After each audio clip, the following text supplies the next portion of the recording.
د حل کاپی کې 27 مختلفو کلونو راغلي زما عزتمندو مشرانو کشرانو همزولو رونو نن چې دا کم ولوله کم جوش و جذبه تاسو په دې مختصر نوټس باندې او دا کامیاب کنونشن خو منعقد کو نو په دې ټولو باندې زه ستاسو د بچي شکریا ادا کوم او مبارکباد درته پیش کوم عزتمندو مشرانو د پاکستان تحریک انصاف مبارک په دې تیرو 2 کالو کې مختلف هتکړې پروپاګاندا استعمال شوې مختلف خبرې اترې وشوې زمونږ کارکنان دي او کمشران دي نو هغه مختلفو مصیبتونو سره مخ خو تاسو کتو نن په دې پندال کې چې یو ماشوم یو ځوان یو مشر موجود دی نو زه دا خبره په چار کول غواړم چې د پاکستان تحریک انصاف هر ورکر هر ځوان هر مشر چې کوم دی نو دا په دې ملک باندې په دې قوم باندې ځکه د پاکستان تحریک انصاف حصه ده نن تاسو که راغلي موږ که راغلي یو موږ په دې ملک خفه کېږو موږ په دې ملک مین یو موږ د دې ملک نه ایشین ټایګر جوړول غواړو موږ په دې ملک یو ایګلیټریان سوسایټي جوړول غواړو موږ یو کرپشن فری پاکستان غواړو او موږ ته داسې ښکاري چې دا خبرې اترې چې کوم دي نو په موجوده وخت کې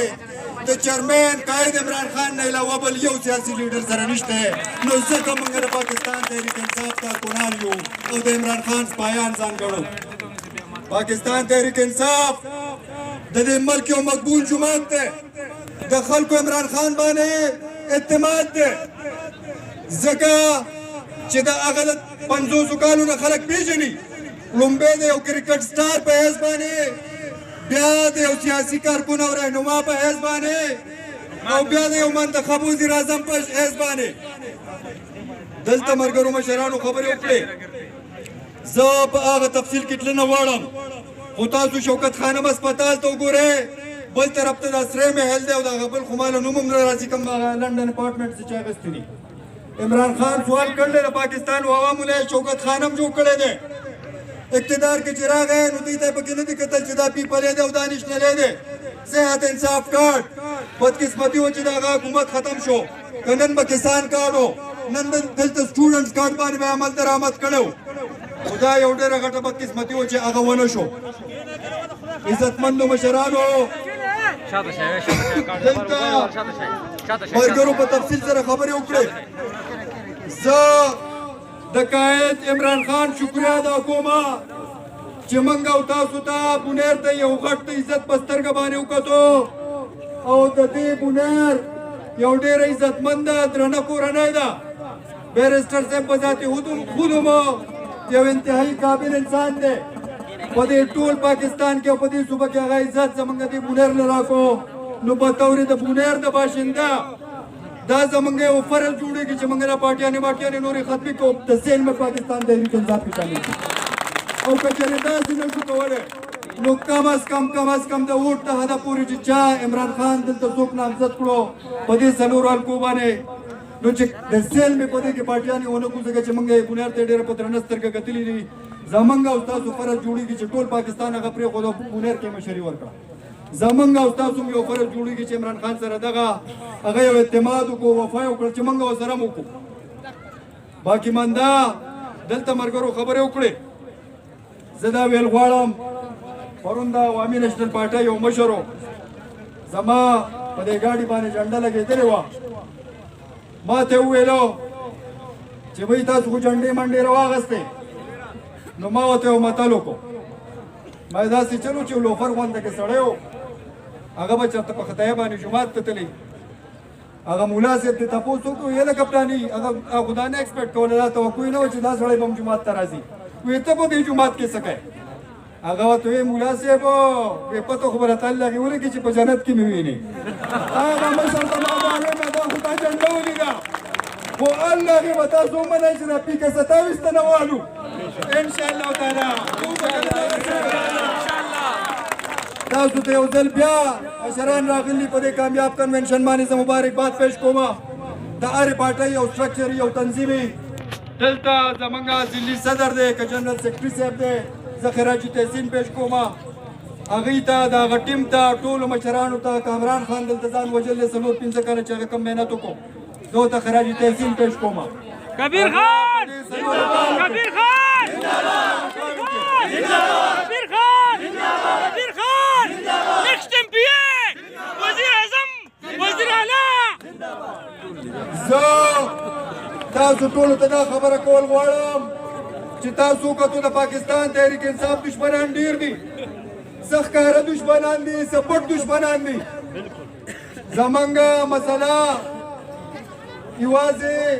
نورو خلکو سره نه ده کم مخالفین چې دي کوشش یې دا دی چې پاکستان تحریک انصاف په مختلفو طریقو باندې کمزوري کړي څه به د بار نه ګزار کوي څه به په پارټۍ کې زمونږ استازو په شکل کې د پارټۍ کې به موجود وي ذمهوار خلک وي سهار ماښام به تاسو ته دا گیتونه وایي چې موږ په عمران خان مین یو خو بیهایند د سین به مخالفینو سره میلاوي نو زه تاسو ته دا ویل غواړم چې 2 سترګې 4 کړئ او 4 سترګې 6 کړئ په داسې خلکو باندې کړي نظر وساتئ چې هغه په پاکستان تحریک انصاف کې د دننه نه انتشار پیدا کول غواړي دلته مسلې جوړول غواړي داسې تاسو که زه یمه د ټول نه لومبۍ زما محاسبه وکړئ ما د ګریوان نه ونیسئ خو هر یو کس دا نن کنونشن دا زموږ دپاره یو چیلنج و دا په 2 ورځو مختصر تاسو ټول ته زه ستاسو شکریه ادا کوم تاسو ته مبارکباد پیش کوم دا پروګرامونه په شریکه کوو انشاءالله تعالی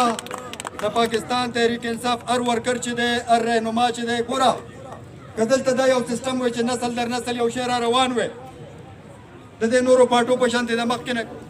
زه تېر ځل امیدوار پاتې شوی یم خو زه دا نه شم ویل چې دا ټکټ په خامخا ماته میلاویږي ما اپلای کړې ده بره ښه معتبر یو کمیټي ناسته ده د پوهانو خلکو د هوښیارو خلکو هغوی به دا فیصله کوي چې دلته څوک الیکشن وکړي زه دا نه شم ویل په پاکستان تحریک انصاف کې مرسته نشته چې را به شي او بیا به وایي چې نه که څوک مخالفت وکړي نو دلته ورته مسلې جوړې کوي ته موږ د پارټۍ نه لرې کړئ پاکستان تحریک انصاف نه څوک لر کولی څوک نشي دلته چې څوره زما حیثیت دی دلته ستاسو چې دلته پنډال کې ناست دی د هر یو ورکر د حیثیت دی زه ستاسو ټولو ته وایم چې تاسو نه په ما اریان یې نه په بل نه په بل تاسو په عمران خان مین یې د هغه د ویژن ملګري یې د هغه د پروګرام ملګري یې که ما کې درته غلط ځای ښکاري نو ټول نه لومبۍ زما محاسبه کوئ که بل کې درته ښکاري خو زه درته دا وایم په تسلۍ سره چې داسې خبرې اترې شوي دي چې په پارټۍ کې بدن نه کسان یې هغوی به د انتشار کوشش کوي په خولې کې خو به دا وایي چې موږ د عمران خان سپایان یو او موږ په عمران خان مین یو خو د هغوی د عمل نه به تاسو ته لګي چې دا د پارټۍ مفادات او عمران خان مین نه دي بلکې دا د عمران خان خپې وایي نو په دې خلکو باندې زموږ او ستاسو شریکه ذمهواري جوړېږي زه د ټولو مشرانو یو ځل بیا شکریه ادا کوم د پریس ترونو د حساب ترونو د یوت د ځوانانو د ټولو شکریه ادا کوم چې دلته راغلي او دا کنونشن په باري اکثریت سره کامیاب کړو ستاسو د ټولو ډېره